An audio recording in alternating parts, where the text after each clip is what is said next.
आज lecture number 2 है 1.1 class 9 maths national book foundation. Question number 2, identify the property and justify. हम लोगों ने इस प्रॉपर्टी के सिंपल नेम लिखने हैं और यहाँ पे मेंशन कर देने हैं। स्टूडेंट बड़ी इजी है ये। फर्स्ट प्रॉपर्टी है 1 multiply by into Y minus 1 is equal to Y minus 2।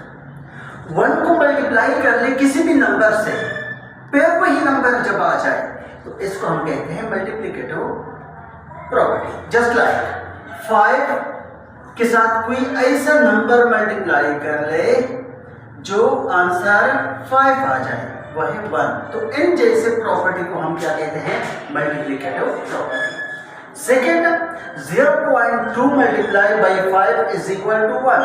अब स्टूडेंट इसको देखिएगा, यहाँ पे 5 है और यहाँ पे 0.5 है, ठीक है?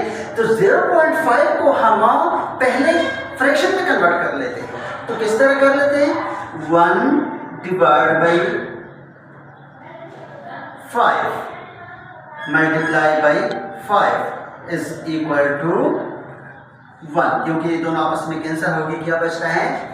1 divide by 5 multiply by 5 is equal to 1। तो इन जैसे प्रॉपर्टी को हम क्या नाम देते हैं? Multiplicative inverse.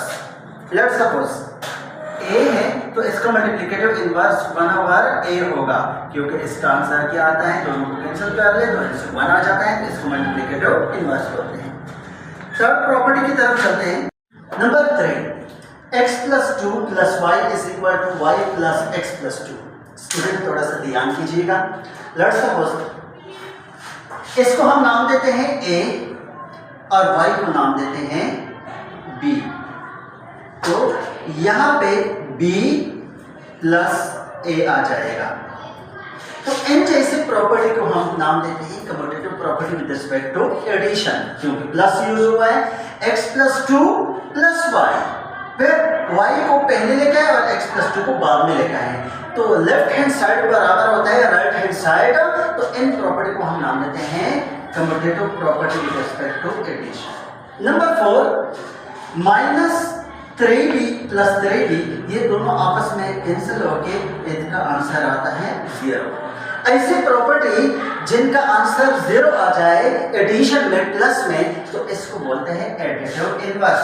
Just like 5 minus 5 we can get 0, तो इसको कहते हैं additive inverse. Last, -3 into 2 minus y is equal to -6 plus 3y।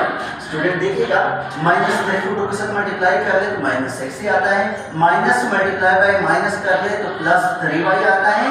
इनको इनके साथ मल्टीप्लाई किया, इसको इनके साथ भी मल्टीप्लाई किया, मैं -3 को 2 के साथ मल्टीप्लाई किया और -3 को -y के साथ मल्टीप्लाई किया, तो -6 प्लस 3y। इन प्रॉपर्टी को हम नाम देते हैं जैसे को distributive property with respect to multiplication और सब्ट्रैक्शन, क्योंकि इसमें सब्ट्रैक्शन भी यूज हुआ है और मल्टीप्लिकेशन भी यूज। स्टूडेंट कुछ कंसेप्ट है, minus multiply by minus is equal two plus. अगर प्लस को मल्टीप्लाई किया जाए प्लस से, तब भी हम प्लस हासिल कर लेते हैं। इसी तरह एक प्लस हो और मल्टीप्लाई हो माइनस के साथ, तो आंसर माइनस आएगा। इसी तरह plus multiply by minus is equal to minus. Student division में भी कुछ ऐसे ही है कि डिवाइड में जब हम कर लेते हैं माइनस डिवाइड बाय माइनस, तो यहाँ पे आंसर आएगा plus. In case plus divide by plus हो तो आंसर तो ऐसे भी प्लस आएगा। हाँ, एक प्लस हो और एक माइनस हो तो इसका आंसर माइनस ही आएगा।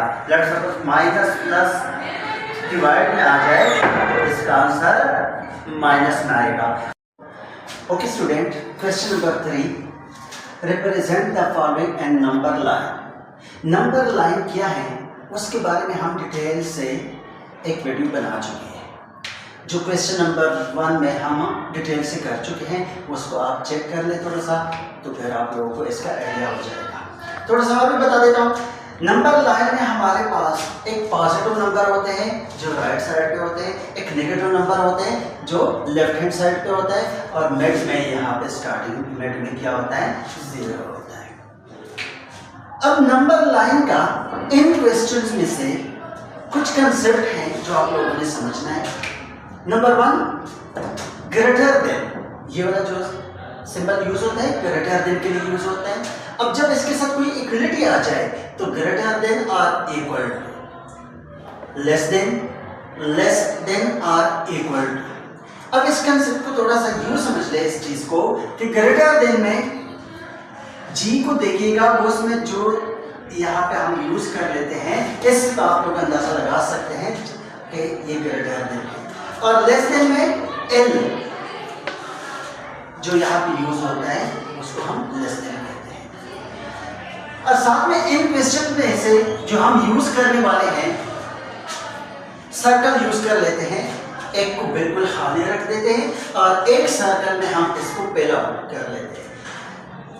पेल की हुई सर्कल का मतलब होता है कि ये चीज उसमें इंक्लूड है, और जो एम्प्टी है जिसको हम लोगों ने खाली छोड़ा है उसका मतलब है नॉट इंक्लूड। इट्स मीन जब लेस देन या ग्रेटर देन कुछ इस तरह के सिंबल यूज हो तो वहां पे हम ये वाला यूज कर लेते हैं। और इसको यूज करने के लिए जब भी यहाँ पे क्या हो, इक्वलिटी हो या इस तरह के सिंबल यूज हो, तब हम इसको पार्ट नंबर 1 में हमें गिवन है कि x less than 0, it's mean x छोटा है 0 से।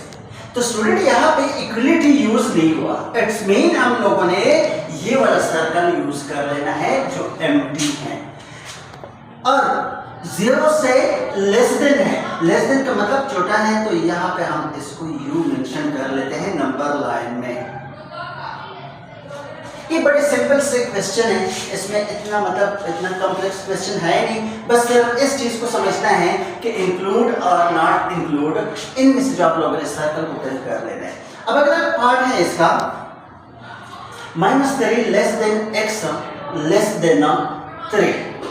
अब -3 less than x less than 3 मतलब -3 और 3 के दरमियान में ये नंबर जो है बंद हो चुका है।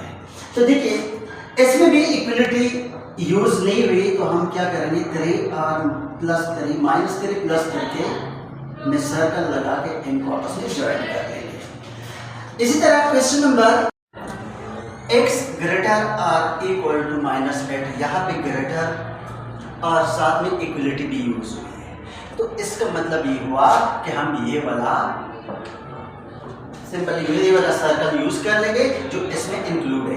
लेकिन x ग्रेटर देन -8 से x क्या है, बड़ा है, तो हमें तो पता है कि -8 छोटा है और -7 बड़ा है, क्योंकि नेगेटिव में जितना कम होते जा रहे हैं वो बढ़ते जा रहे हैं। तो यहाँ पे इसको हम यू क्या कर सकते हैं, एक एरो का निशान लगा के इसको कर। पार्ट नंबर 4 जो है ये मैंने आप लोगों के लिए छोड़ा है। स्टूडेंट इसको हल करके बिल्कुल सेम टू सेम इन जैसे, और इसको हल करके कमेंट बॉक्स में डन मस्ट आप लोगों ने लिखना है, और इस पार्ट को भी आप लोगों ने हल करके लिखना है। पार्ट नंबर 6 में -4 लेस देन x लेस और इक्वल टू 4। तो स्टूडेंट यहाँ पे फर्स्ट में -4 के साथ सिंपल यूज हुआ है किस चीज का, लेस देन का, तो -4 पे हम वो खाली वाले सर्कल को रखेंगे और 4 वाले को क्या करेंगे, पेल आउट कर लेंगे। अब इन दोनों को आपस में ज्वाइन कर लेते हैं, ये इनका आंसर है। स्टूडेंट उम्मीद है आप लोगों को ये क्वेश्चन समझ आया होगा। अगर इस लेक्चर में और साथ में 1.1 में किसी भी किस्म का आपका क्वेश्चन हो, then you can ask me, आप लोग मुझसे पूछ सकते हैं, कमेंट बॉक्स में आप मुझसे क्वेश्चन पूछ सकते हैं। Thank you. चैनल को सब्सक्राइब कर लें और अपनी लर्निंग को नेक्स्ट लेवल पे ले जाएं।